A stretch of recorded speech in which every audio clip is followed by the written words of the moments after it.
Welcome to my presentation. I am Nibedita Sarker Rimi. The topic of my presentation is the month of April 1971. Here I will discuss some important events of the month of April 1971. 1971 is the most important year of the history of Bangladesh. This is the year of our struggle, sacrifice, independence and victory. Every month of this year was significant for different incidents. So April was also the same.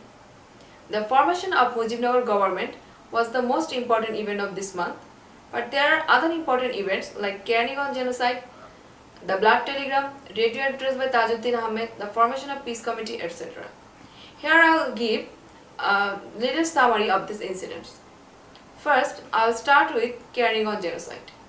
Pakistani armed forces attacked innocent people on the other side of the Buriganga at the midnight of 1st April.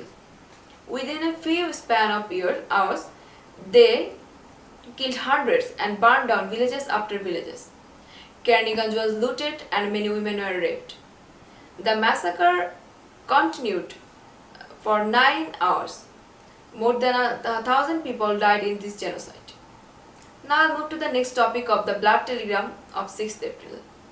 The Blood Telegram was seen as the most strongly worded expression of dissent in the history of the US Foreign Service.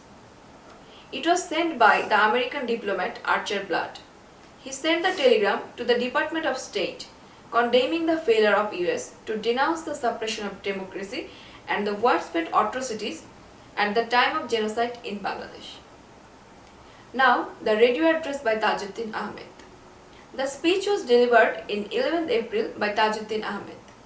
It was headed by Sheikh Mujibur Rahman and broadcast by Shadin Bangla Betar Kendra.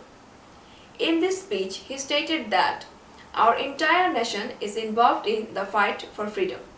In this war, there is no class, no status, no religion. Here we have only one identity, and that is we are Bangladeshis, and our enemy is killing us based on this identity. His inspiring speech had enlightened the Bengalis at that time. Now, I'll talk about the formation of Peace Committee. Peace Committee was formed by Pakistani Army on 10th April with a view to aiding its efforts in crushing the Mukti Bahini who was fighting for the freedom of Bangladesh. On 4th April, 12 pro-Pakistan leaders including Nurul Amin, Ghulam Azam, Khaja Khairuddin met General Tikka Khan and assured him of cooperation in opposing Bangladesh's fight for freedom. After subsequent meetings, they announced the formation of Peace Committee with Khaja Khairuddin as its chief. The Peace Committee was spread throughout East Pakistan, including rural villages. Compared to the indiscriminate killing of Pakistani army, the Peace Committee was more specific and guided by lists they made of opponents. They are the traitors of Bangladesh who themselves are Bangladeshis but helped Pakistani army to kill their own men. Finally, I will talk about the formation of Mujibnagar government.